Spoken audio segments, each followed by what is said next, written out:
Hi everyone, I'm Pratik and I'm a dentist and specialty doctor. And in this video we're going to be looking at dental core training, but more specifically the advantages and disadvantages of doing dental core training.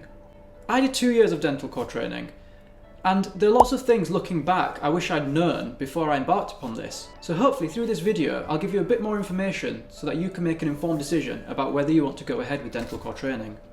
Before we go on, I just quickly want to let you know that my book, Single Best Answer Questions for Dentistry, is now available for order online. This is an excellent revision resource for anyone sitting the MJDF, MFDS exams or ORE exams, as well as any dental student at any stage of dental school. It has over 280 single best answer questions, along with high quality images and colour-coded chapters. Every question has an associated explanation for the answer as well.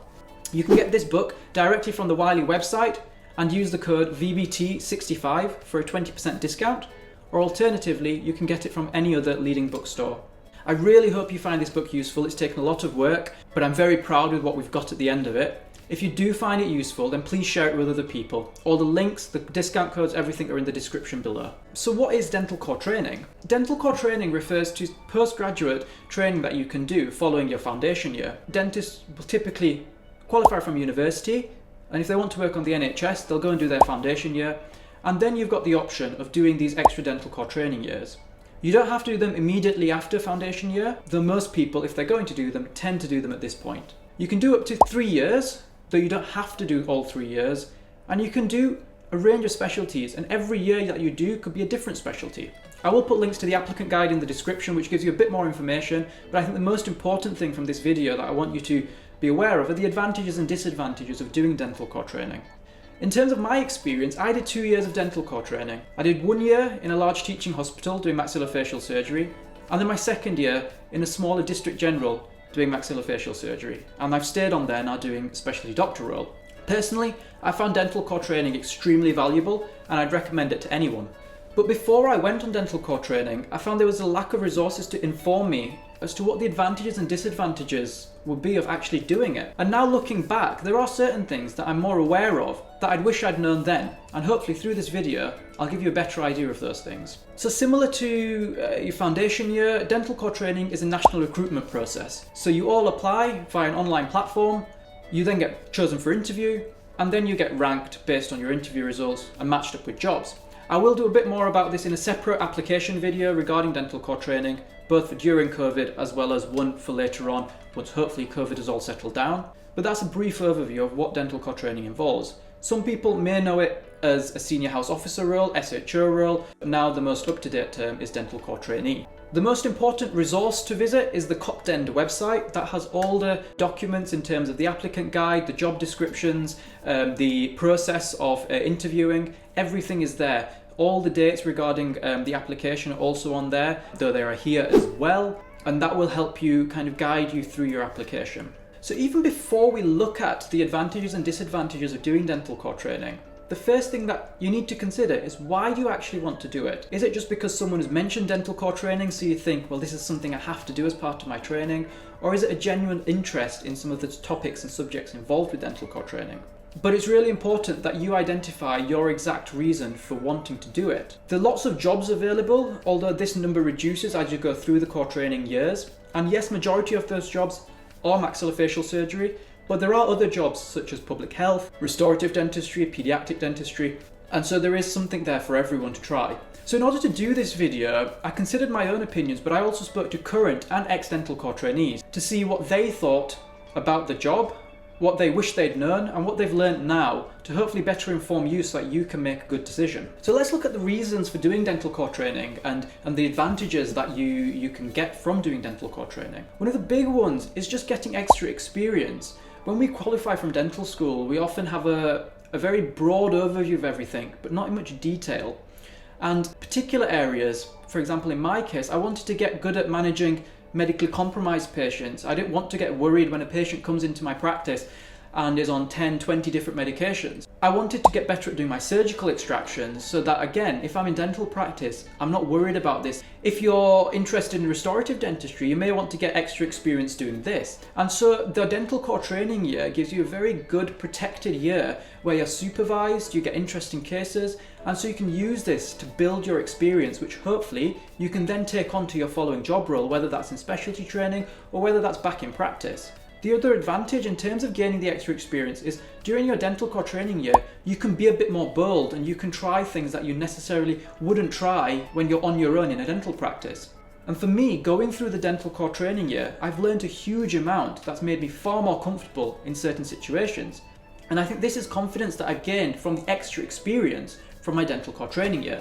Along with the extra experience, you also expand your knowledge a great deal. As I touched upon, in dental school, we get a very broad overview of everything, enough to get us through dental school and to make us safe dentists in practice. But if you really want to know the nitty-gritty and know the details about something or a particular topic in dental school really piqued your interest, then you may want to pursue a dental core training job so that you can learn more about that subject and you can expand your knowledge. I know far more about oral surgery and maxillofacial surgery than I did 3-4 years ago. And that's simply through my dental core training roles, where you have study days, you have supervision, you have interesting cases, you may be in a teaching hospital. All of these factors mean that you can take a lot more from a job compared to just going straight into dental practice, where the onus is on you to hunt everything down. There are also big perks in terms of the academic benefits that you can get from a dental core training year. You have the option of doing posters, oral presentations, all of these factors getting publications so they can bolster your CV. So it means that later on during your career, you have more jobs available to you and you have a greater variety of jobs available to you. It will also give you the edge of other candidates who may not have done dental core training. You've also got the added benefit that you're in a training year, and so under the deanery, you have a huge number of study days provided to you as well, and all of these are paid for. If you were a normal dentist in practice, then you're probably going to have to fork out a large amount of money to go to a lot of these training days. From my dental core training years, I got a huge number of poster presentations, oral presentations, and publications done. And all of this was simply the environment that I was in enabled me to do this. Now don't get me wrong, certain hospitals are more directed towards doing this. If you're in a teaching hospital, you are more likely to get these presentations and get these posters. But that's something to bear in mind when it comes to applying and when it comes to you preferencing and ranking your jobs. Now, some people I spoke to found that dental core training was just a break from what they were used to. They'd been working in practice for a few years, they'd got a bit bored in all honesty, and they just wanted a change. And so they embarked on dental core training. And this gave them something different to what they were experiencing before. They had new challenges they had to deal with, and so it broke up a relatively monotonous career for them. It also then meant that it kept their career options open. So that's another big perk of doing dental core training. You're keeping your options open. I know when I was doing my foundation year, a lot of people applied to dental core training simply because when it came to the end of their foundation year, they didn't know if they were going to have an associate dentist job or whether they needed another option. So dental core training enables you to keep those options open, not just when it comes to deciding on a job, but also in the future when you're presented with a variety of job options. Dental core training gives you that flexibility. And the last main reason for doing dental core training is it's actually a requirement if you're considering doing specialty training. At this point in time, a lot of the specialty training jobs require you to have done some form of dental core training and got some experience in that specialty. And unfortunately, a lot of them also want you to have done some oral maxillofacial surgery experience. I will go into my experience of doing MaxFac DCT jobs in a separate video, but it's definitely something I'd recommend to anyone, even if you're thinking about going back into practice. So we've had a look at the advantages of doing dental core training, but I think it's really important that when you're making a decision, you're aware of some of the potential regrets previous DCTs have had, as well as some disadvantages of doing dental core training. So one of the big disadvantages or potential problems during dental core training, to try and get a lot of what I've mentioned, the presentations, the posters, the experience, it relies on you being proactive. So you're the one who has to approach consultants, approach registrars to make things happen. And a lot of the units, I guess this is true, I've experienced it myself, but ultimately for you to maximize what you get from the year, you're going to have to be proactive and you're going to have to be motivated to do it. So if you think that you're not going to be able to do that or you're going to struggle to do that, then you have to consider, are you going to get the most that you can out of that dental core training year? There are some people who just expect the opportunities to come to them, and generally those opportunities won't arise. So it really requires you to be motivated and kind of on it for your entire year. Along with this, in terms of staying motivated and staying on top of things, because it's a training job, you have a portfolio to maintain. So as you will have had through dental school and through your foundation year, You also have a similar portfolio through dental core training, where you have to do certain assessments, you have to have meetings with the supervisor, you have to do reflections, and you have to log everything that you're doing. This has both good things and bad things. The advantage is that later on, if you choose specialty training or you apply for a job, you've still got a record and a portfolio of the work you've done. And that's something that's really good to have. The disadvantage is the actual time you have to put into doing it. Sometimes it can take a lot of work. And once you've been working all day, particularly if you're in a job that has long hours or on calls, then you could end up getting quite unmotivated in terms of doing your portfolio, and then you fall behind quite quickly. One of the big things to consider if you're looking at a maxillofacial surgery job is the on-call commitment. A lot of people weren't aware of how significant an on-call commitment would be, but some jobs do require you to be on call days, nights, weekends, and this can be quite a big burden for some people. It does mean that your social life is going to take an impact, your extracurricular activities are going to take an impact, but it's something you'll have to accept as part of that year, and you then have to determine is the benefit you're going to get in terms of experience outweigh that disadvantage of losing that social life and those extra things. Particularly again in a hospital job where you're looking after patients, your patients come first. So if you end up having to go to theatre and you're in theatre beyond your shift hours, well, you might have to just accept that, and you have to do that. You don't get paid extra for it. Now, one thing that even I experienced after doing 2 years of dental core training is I found that I de-skilled a little bit. It entirely depends upon which job you're going to. Because I did a surgical job for 2 years, it meant that my normal restorative skills, when I did eventually go back to practice, needed a bit more fine-tuning before I got up to speed. This is something that can easily be rectified during our dental core training year. If you could work a Saturday, depending on your contract, you could keep some of your skills going. But a lot of colleagues found that they did de-skill a little bit, and they weren't as proficient when they went back into practice. Now, one of the big things that we have to talk about is money. Dental core training years are excellent in the fact that they're salaried. So you have a salary regardless of whether your patients turn up or not, regardless of what job you do, regardless of what effort you put in, you are paid a salary. If you think about the COVID year that we've just had, having a fixed salary is such an important thing, and it is a really, really valuable thing to have. The problem comes when you start comparing your potential salary to maybe your colleagues who are working in a dental practice. You could go from your foundation year and work in a practice earning maybe £60,000-70,000. In your dental core training year, dental core training 1 and 2, you're currently looking at earning roughly between £38,000 and £39,000.